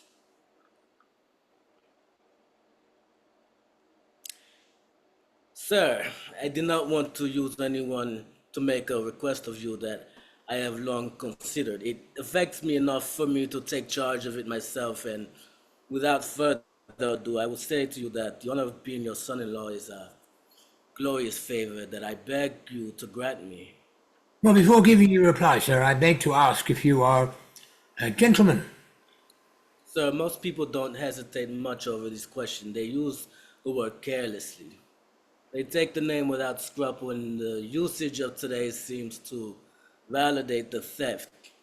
As for me, I confess to you, I have a little more delicate feelings on this matter. I find all imposture undignified for an honest man, that there is cowardice in disguising what heaven made us at birth, to present ourselves to the eyes of the world with a stolen title to wish to give a false impression. I was born of parents who without doubt held honorable positions. I have 6 years of service in the army, and I find myself established well enough to maintain a tolerable rank in the world, but despite all that, I certainly have no wish to give myself a name to which others in my place might believe they could pretend, and I will tell you frankly that I am not a gentleman. Well, shake hands, sir. My daughter is not for you. What? You are not a gentleman. You will not have my daughter. What are you trying to say with your talk of gentleman? Are we ourselves of the line of Saint Louis? Oh, quiet, wife. I see what you are up to. Aren't we both descended from good bourgeois families? Oh, there's that hateful word. And wasn't your father, ton père, a merchant just like mine? Plague take the woman. She never fails to do this. If your father was a méchant, so much the worse for him. But as for mine, you say they are misinformed. All that I have to say to you is that I want a gentleman for a son-in-law. But it's necessary for your daughter to have a husband who is worthy of her. And it is better for her to have an honest, rich man who is well-made than an impoverished gentleman who is badly built. That is true. We have the son of a gentleman in our village who is the most ill-informed and greatest fool I have ever seen. Hold your impertinent tongue. You always butt into the conversation. I have enough money for my daughter. I need only honor, and I want to make her a marchioness. A marchioness! Marchioness. Alas, God save me from it. It's a thing I have resolved. Ah! Well, as for me, as for moi, it is a thing I'll never consent to. Marriage above one's stations are always subject to great inconveniences. I have absolutely no wish for a son-in-law who can reproach her parents to my daughter, and I do not want her to have children who will be ashamed to call me their grandmother, grand-mère, Nana. If she arrives to visit me in the equipage of a great lady, and if she fails by mischance to greet someone of the neighborhood, they wouldn't fail immediately to say 100 stupidities. Do you see, they would say, This Madame Marchioness who gives herself such glorious airs. Oh, it's the daughter of Monsieur Jourdain, who was all too glad when she was little to play house with us. Oh, she's not always been so haughty as she is now. And her two grandfathers sold cloth near Saint Innocent's Gate. They amassed wealth for their children. They are paying dearly perhaps for it now in the other world, and one can scarcely get that rich by being honest. I certainly don't want all that gossip. And I want, in a word, a man, un homme, who will be obliged to me for my daughter and to whom I can say, assieds-toi là, sit down there, mon beau-fils, my son-in-law, et manger avec moi, and have dinner with me. Well, surely these are the sentiments of a little spirit, to want to remain always in a base condition. Don't talk back to me. My daughter will be a marchioness in spite of everyone, and if you can make me angrier, I'll make a duchess of her. Oh, Cléonte, don't lose courage yet. Follow me, my daughter, and tell your father resolutely that if you cannot have him, you do not want to marry anyone. You've made a fine business with your pretty sentiments. What do you want? I have a scruple about that which precedent cannot conquer. Don't you make a fool of yourself by taking it seriously with a man like that? Don't you see that he's a fool? And would it cost you anything to accommodate yourself to his fantasies? You're right. But I didn't believe it necessary to prove nobility in order to be Monsieur Jourdain's son-in-law. What are you laughing at? And a thought that just occurred to me of how to play our man a trick and help you obtain what you desire. How? The idea is really funny. What is it?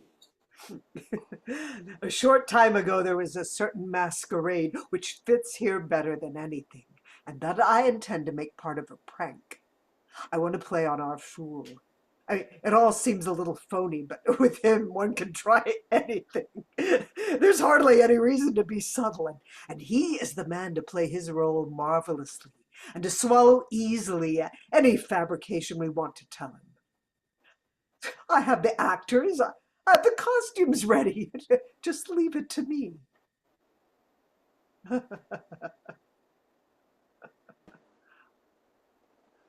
I'm going to instruct you in everything. Let's go. There he is returning. What the devil is this? They have nothing other than the great lords to reproach me with, and as for me, I see nothing so fine as to associate with the great lords. There is only honour and civility among them, and I would have given 2 fingers of a hand to have been born a count or a marquis. Here's the Count, and he has a lady with him. What? Oh, my goodness, I have some orders to give. Tell them I'll be back here soon.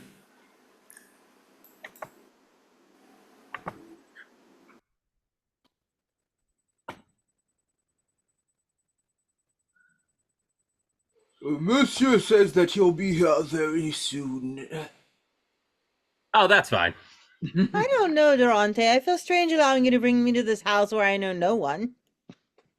Then where would you like, madam, for me to express my love with an entertainment? Since you will allow neither your house nor mine for fear of scandal? But you don't mention that every day I'm gradually preparing myself to receive 2 great proofs of your passion, as good as defensive I have put up. You wear down my resistance, and you have polite persistence which makes me come gently to whatever you like. The frequent visits began, declarations followed, after them came serenades and amusements in their train. And present followed them, I withstood all that, but you don't give up at all. And step by step you are overcoming my resolve. As for me, I can no longer answer for anything, and I believe in the end that you will bring me to marriage, which I have so far avoided. My faith. Madam, you should have already have come to it. You are a widow, and you answer only to yourself. I am my own master, and I love you more than my life. Why shouldn't you be all my happiness from today onward? Goodness, Durant, too, for two people to live happily together, both of them need particular qualities. And the two most reasonable persons in the world often have trouble making a union satisfactory to them both. You're fooling yourself, madam, to imagine so many difficulties. And the experience you had with one marriage doesn't determine anything for others.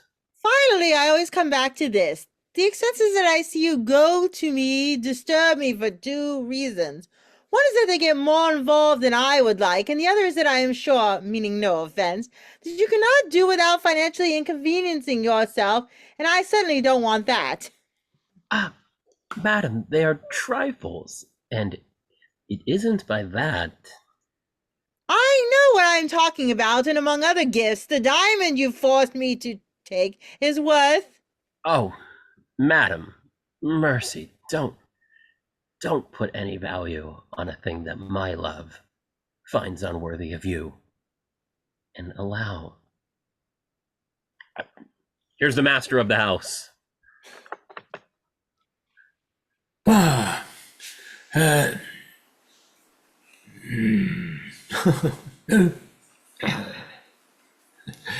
little further, madam. What? One step, if you please. What is it? Step back a little for the third. Madam, Monsieur Jourdain is very knowledgeable.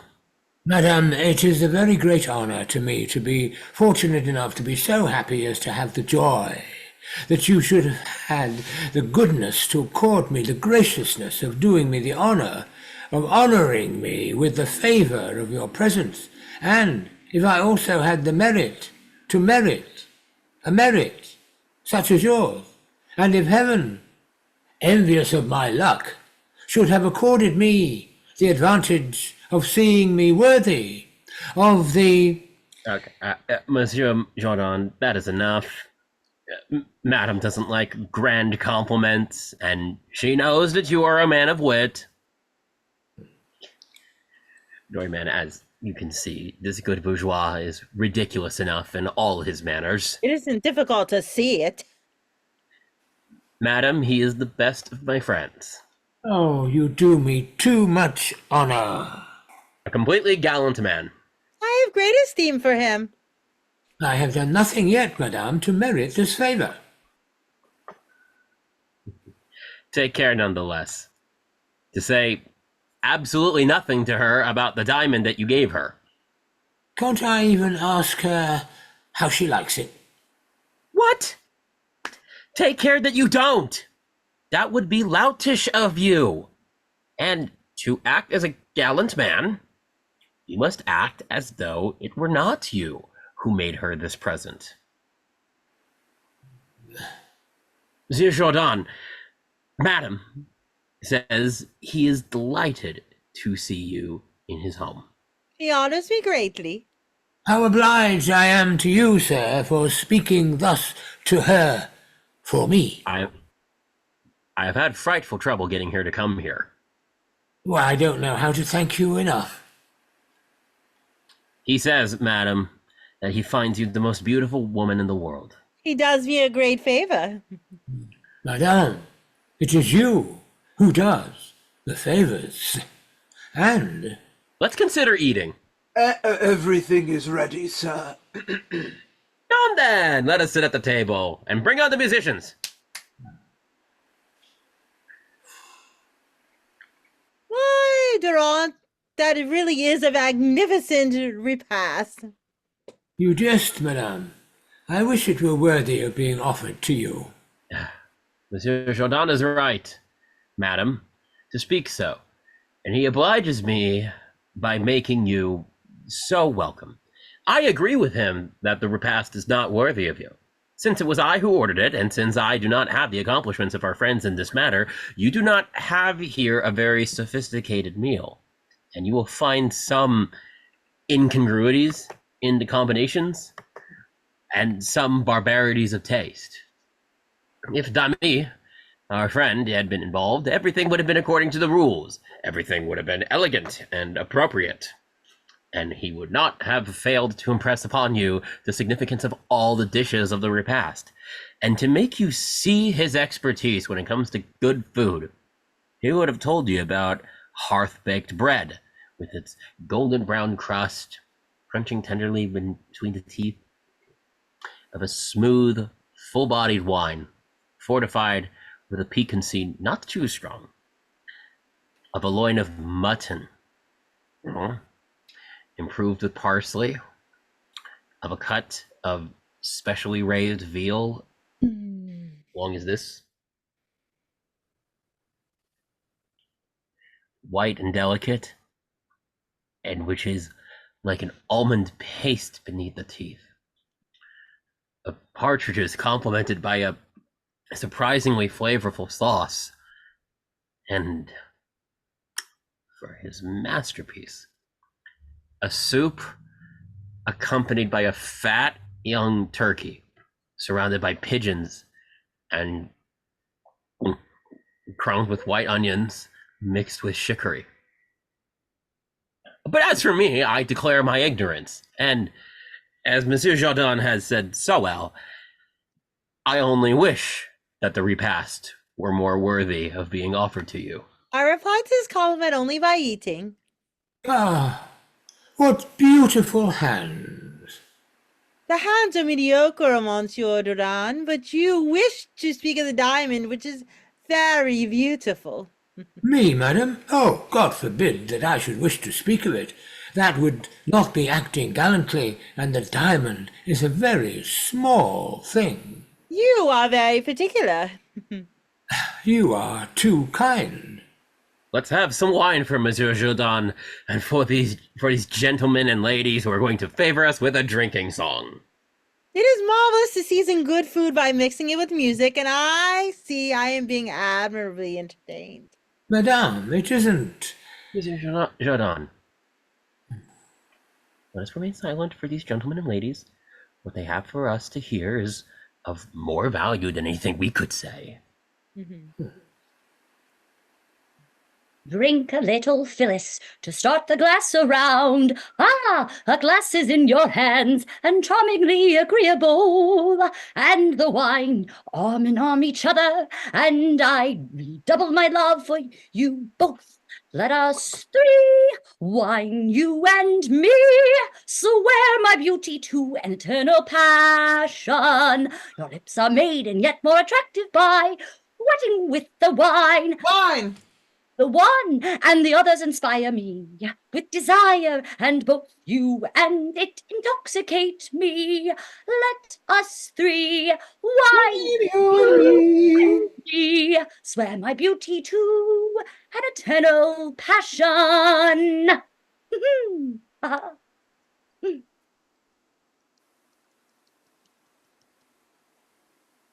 Let us drink, dear friends, let us drink. Time that flies beckons us to it.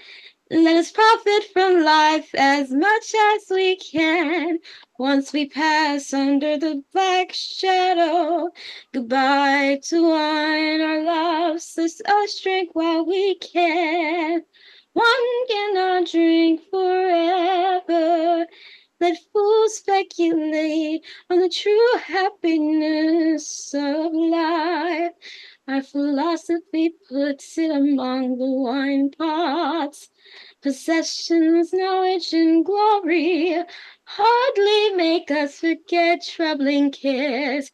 And it is only with good drink that one can be happy. Come on then, wine for all.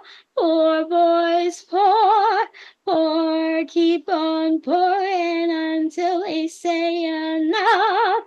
I don't believe it is possible to sing better, and that is positively beautiful. I see something here, madame, yet more beautiful. Ah, Monsieur Jourdain is more gallant than I thought. What? What? Madam, what did you take Monsieur Jourdain for? I would like her to take me for me at my word. Again. You don't know him. She may know me whenever it pleases her. Oh, I am overwhelmed. He is a man who is always ready with a repartee. But don't you see that Monsieur Jourdain, madam, eats all the pieces of food you have touched? I am captivated, Monsieur Jourdain. If I could captivate your heart, I would be. Ah, ha! I find good company here, and I see that I was not expected. Was it for this pretty affair, Monsieur has been, that you are so eager to send me to dinner at my sister's? I just saw stage decorations downstairs, and here I see a banquet fit for a wedding. Oh, that is how you spend your money, and this is how you entertain the ladies in my absence. And you give them music and entertainment while sending me on my way. What are you saying, Madame Jourdain? And what fantasies are getting into your head that your husband spends his money and that it is he who is giving this entertainment to Madame? To Madame, please know that it is I, that he only lends me his house, and that you ought to think more about the things you say. Yes, what impertinence. It is the Count who presents all this to Madame, who is a person of quality. He does me the honour of using my house, and of wishing me to be with him. All that's nonsense. I know what I know. Come, Madame Jourdain, put on better glasses. I don't need glasses, sir. I see well enough. I've had suspicions for a long time, and I'm not a fool. This is very low of you. Of a great lord to lend a hand as you do to the follies of my husband. And you, madame, for a great lady, it is neither fine nor honest of you to cause dissension in a household and to allow my husband to be in love with you. What is she trying to say with all this? Goodness, Durant, you have outdone yourself by exposing me to the absurd fantasies of this ridiculous woman. Madam, wait. Madam, where are you going? Madame! Oh, Monsieur Count, make excuses to her and try and bring her back. Oh! Impertinent creature, this is a fine way to act. You come and insult me in front of everybody, and you drive from me people of quality. I laugh at their quality. Ha! No. Who holds me back, evil creature, from breaking your head with the remains of the repast you can disrupt? I'm not concerned. These are my rights that I defend, and I'll have all wives on my side. Yes, you do well with my rage. She arrived very inopportunely. I was in the mood to say pretty things, and I had never felt so witty. What's that? Sir, I don't know if I have the honor to be known to you. No, sir. I saw you when you were no taller than that. Me? Yes, you were the most beautiful child in the world, and all the ladies took you in their arms to kiss you. To kiss me? Yes, I was a great friend of your late father. Of my late father? He was a very honorable gentleman. What did you say? I said he was a very honorable gentleman. My father? Yes. You knew him well? Assuredly. And you knew him as a gentleman? Without doubt.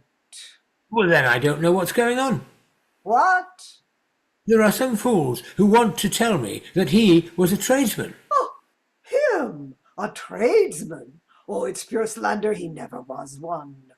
All that he did was to be very obliging, very to help. And since he was a connoisseur in cloth, he went all over to choose them, and then brought to his house, and gave them to his friends for money. Well, I'm delighted to know you, so you can testify to the fact that my father was a gentleman. I'll attest it before all the world. You'll oblige me. What business brings you here? Since knowing your late father, honorable gentleman, as I told you, I have traveled through all the world. Through all the world? Yes. I imagine it's a long way from here to there. Assuredly. I returned from all my long voyages only 4 days ago, and because of the interest I take in all that concerns you, I come to announce to you the best news in the world. What? You know that the son of the Grand Turk is here. Me? No. What? He has a very magnificent retinue. Everybody goes to see it. And he has been received in this country as an important lord. By my faith, I didn't know that. Oh, the advantage to you in this is that he is in love with your daughter.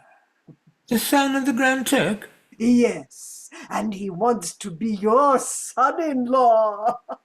My son-in-law? The son of the Grand Turk? The son of the Grand Turk, your son-in-law. As I went to see him, and as I perfectly understand his language, he conversed with me, and after some other discourse, he said to me, Axiom Croxana, Ushala Mustafis Gidalomana Manim, Varahinio Sari Karabala. That is to say, haven't you seen a beautiful young person who is the daughter of Monsieur Jourdain, gentleman of Paris? The son of the Grand Turk said that of me? Yes, inasmuch as I told him in reply that I knew you particularly well, and that I had seen your daughter. Ah, he says to me, Marabara Saham, which is to say, how enamored I am of her. Marababa Sam means, how I am enamored of her. Yes. By my faith, you do well to tell me, since, for as for me, I would never have believed that Marabara Saham could have meant to say, oh, how I am enamored of her. What an admirable language Turkish is. Oh, more admirable than one can believe. Do you know what kakara kakaramuchin means? Kakara kakara muchin? No. It means, my dear soul. Kakara kakara muchin means my dear soul. Yes. Well, that's marvellous. Kakara kakara muchin, my dear soul. Who would have thought? I'm dumbfounded. Finally, to complete my assignment, he comes to ask for your daughter in marriage. And in order to have a father-in-law who should be worthy of him, he wants to make you a Mama Manucci, which is a certain high rank in his country. Mama Marucci? Yes, Mama Mamucci. That is to say, in our language, a paladin. Oh, paladin is one of those ancient... Well, paladin, there's none nobler than that is the world, and you will be equal to the greatest lords of the earth.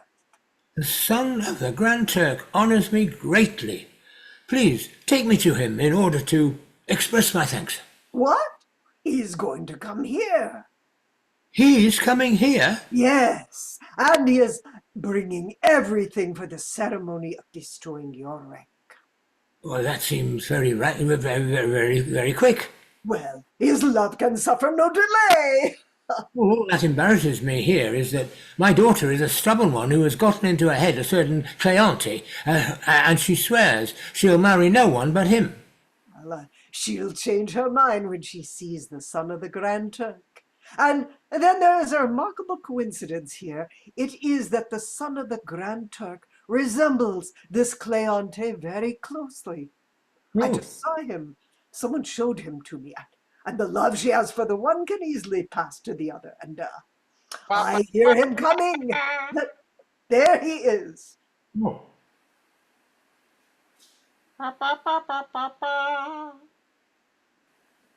Ambush sign. Oki Bora Fiordina.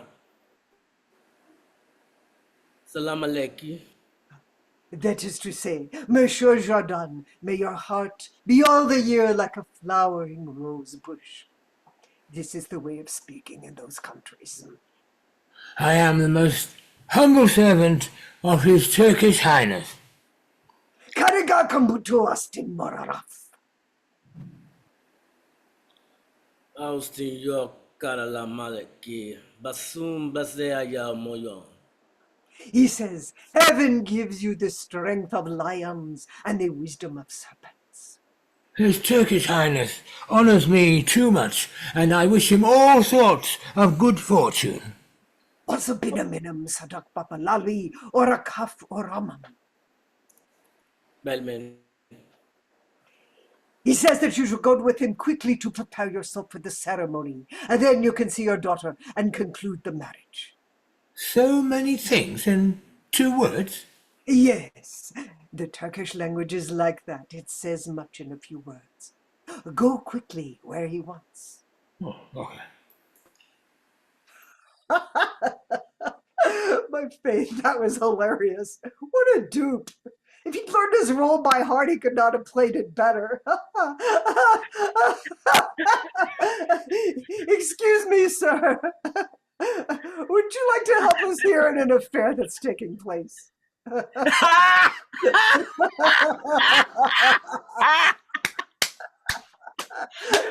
COVIELLE! Who would have recognized you?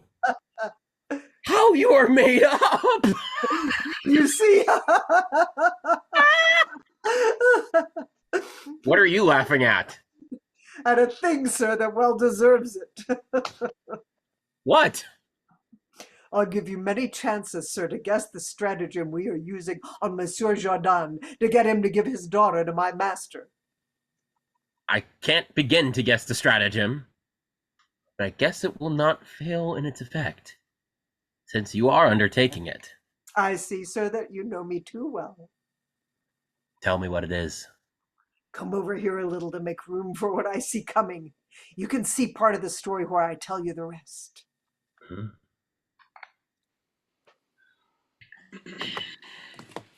Oh, mon Dieu! Oh my God, merci! What is all this?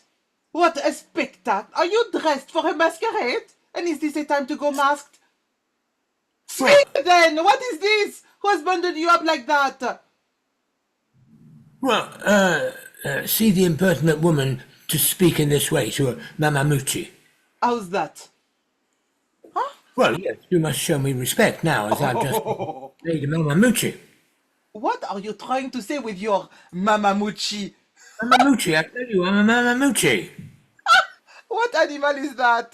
Tamaguchi, perhaps? Mamamuchi, that is to say in our language, paladin. Baladin, are you of an age to dance in ballet?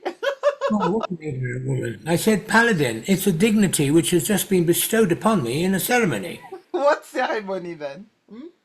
Mahoma Meta per Jordina. What does that mean? Jordina, that is to say Jourdain. Very well, what of Jourdain? Vola for un paladina de Jordina. What? Quoi? D'artabanante con galleria. Is to say quoi? What?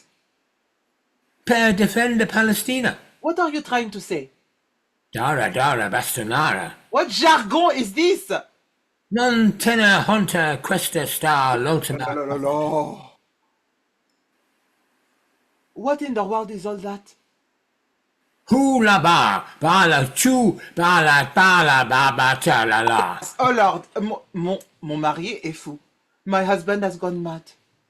Peace, insolent woman. Show respect to Monsieur Mamamuchi. Oh mon Dieu. Has he lost his mind? Au revoir, mon amour. Ciao. Oh la la la la. I must hurry to stop him from going out. Oh! Oh, this is a lustro. I see nothing but shame on all sides.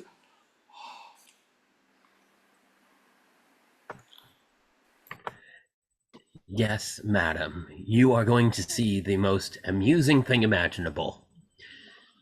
I don't believe it would be possible to find in all the world another man as crazy as that one is.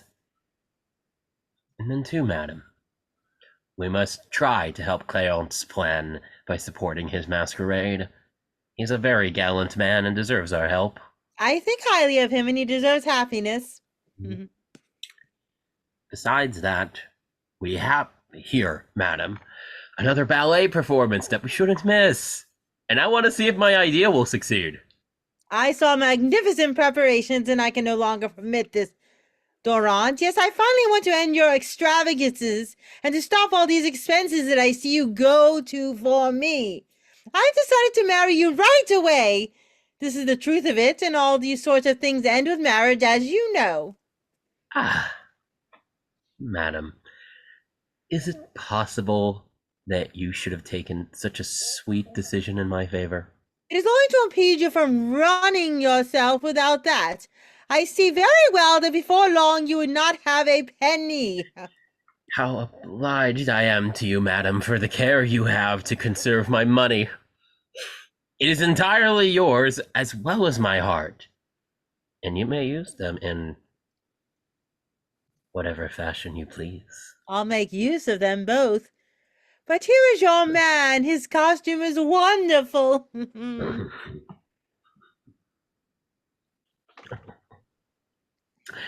Sir, we come to pay homage, madam and I, to your new dignity, and to rejoice with you at the marriage between your daughter and the son of the Grand Turk. Ah, sir, I wish you the strength of serpents and the wisdom of lions. I was very glad, sir, to be among the first to come to congratulate you upon rising to such a high degree of honor. Madame, I wish you your rose bush to flower all year long. I am infinitely obliged to you for taking part in the honours bestowed upon me, and I am very happy to see you returned here so I can make very humble excuses for the ridiculous behaviour of my wife. That's nothing. I excuse her jumping to conclusions. Your heart must be precious to her, and it isn't strange that the possessions of such a man as you should inspire some jealousy. The possession of my heart is a thing that has been entirely gained by you. You see, madam, that Monsieur Jourdain is not one of those men that good fortune blinds, and that he still knows, even in his glory, how to recognize his friends. Is the mark of a completely generous soul. Where then is His Turkish Highness? We want, as your friends, to pay him our respects. There he comes, and I have sent for my daughter in order to give him her hand.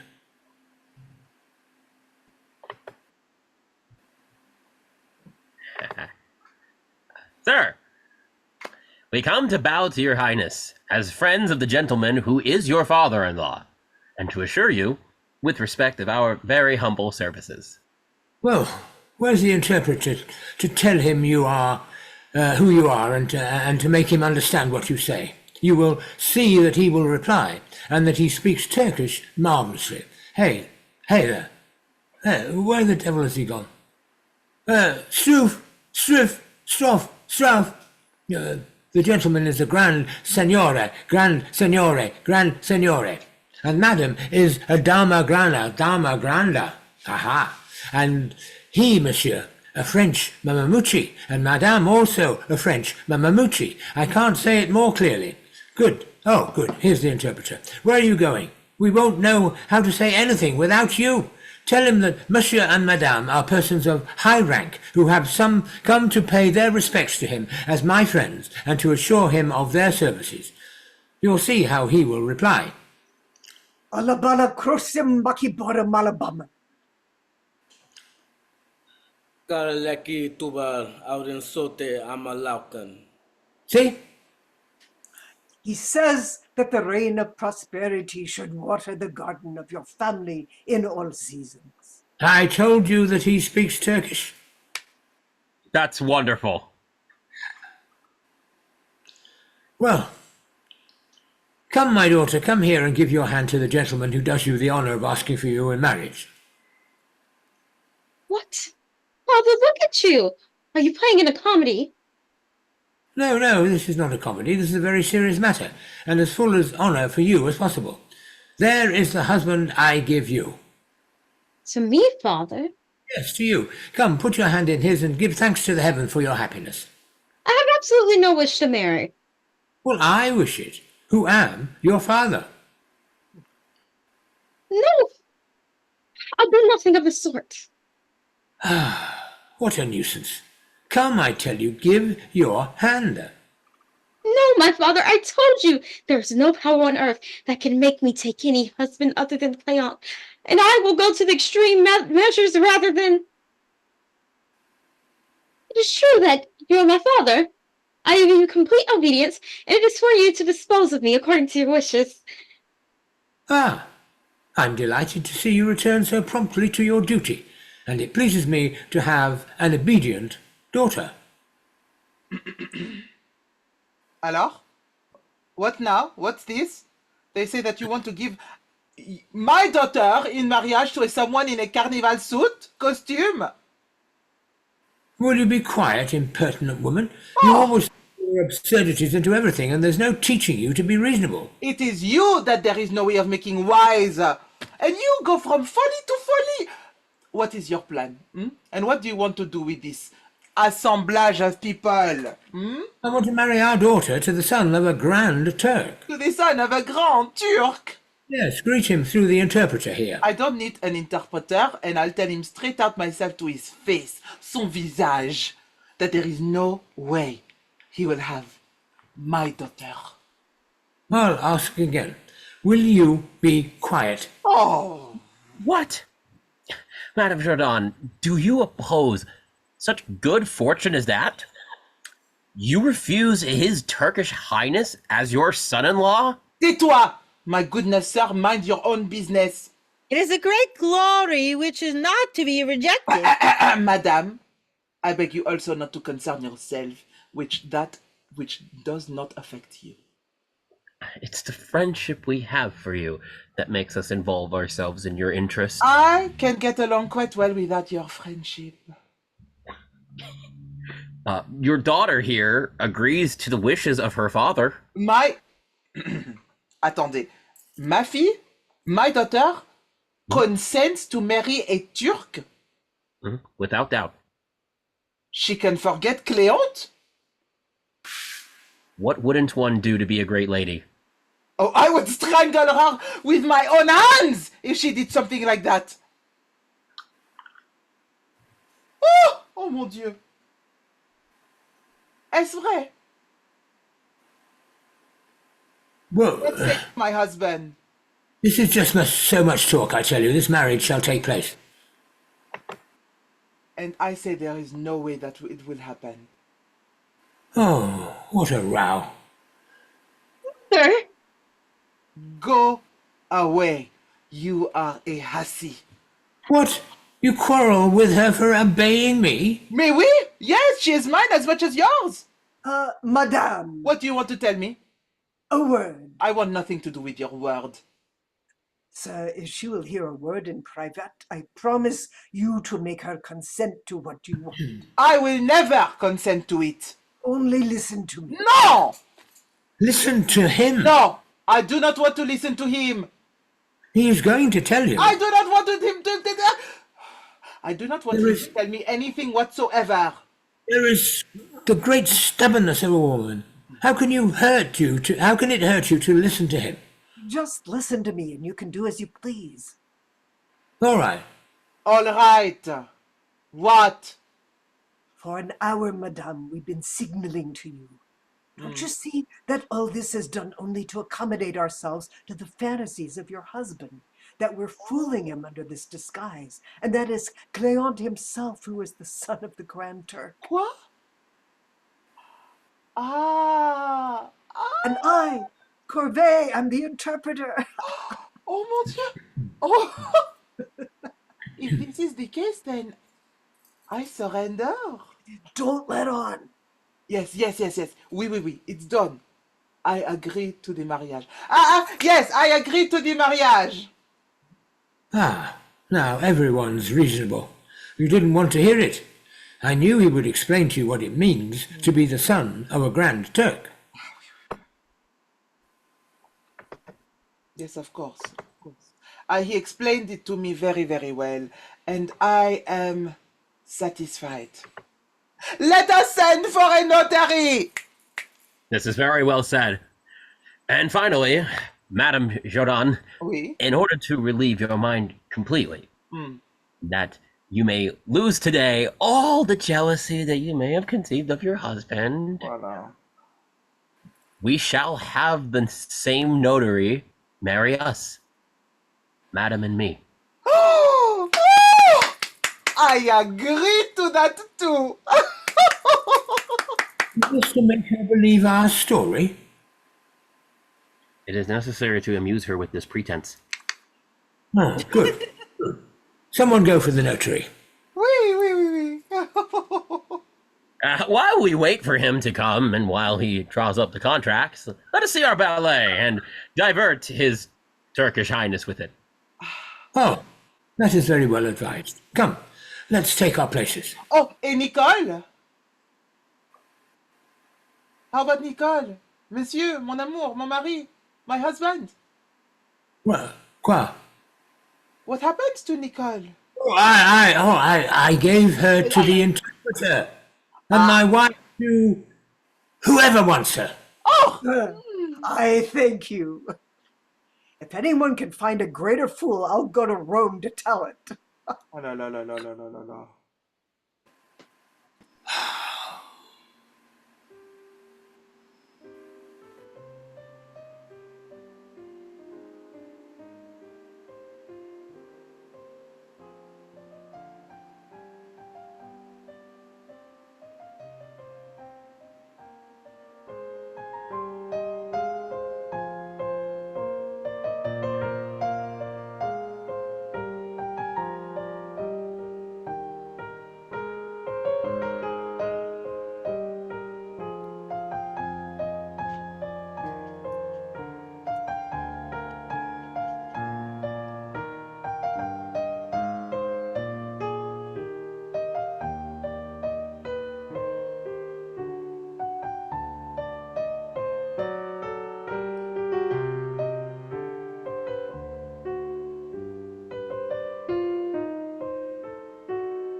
Mama Mochi, Mama Mochi. Amen. What a fool! What a fool! What a fool! What a fool! What a fool! What a fool! What a fool! What a fool! Amen. Solution. What a fool! What a fool! Amen. What a Amen. Bow loud and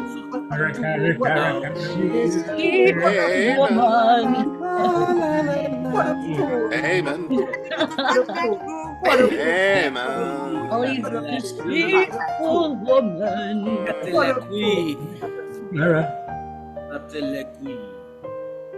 Bow loud and sote amalauke.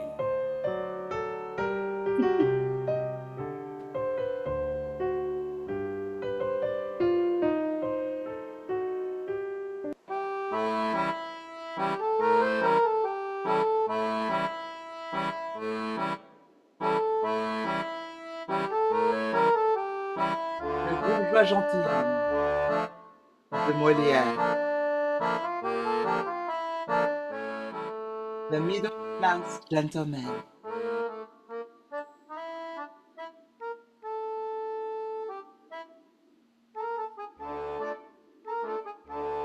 A JaYo Theatre Production.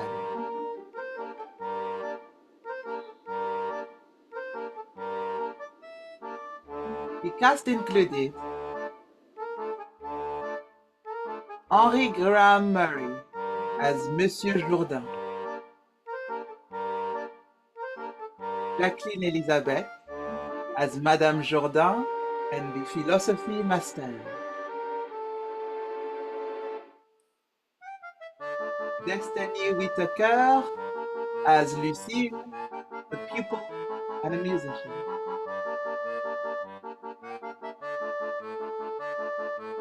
Hayley Elisabeth Firemeister as Nicole and a fencing master. Chris Emanuel as CLÉONTE and a lackey.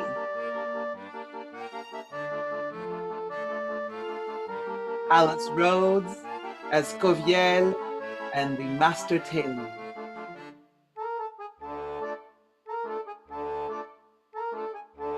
Ollie Phillips as DORANTE, one of the lackeys and one of the men. Tricia Wheeler Pisarra as DORIMÈNE and the apprentice tailor.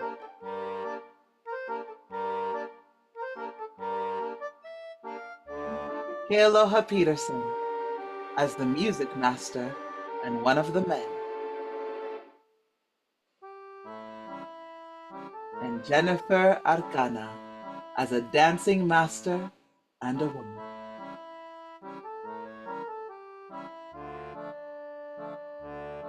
Le bourgeois gentilhomme de Molière.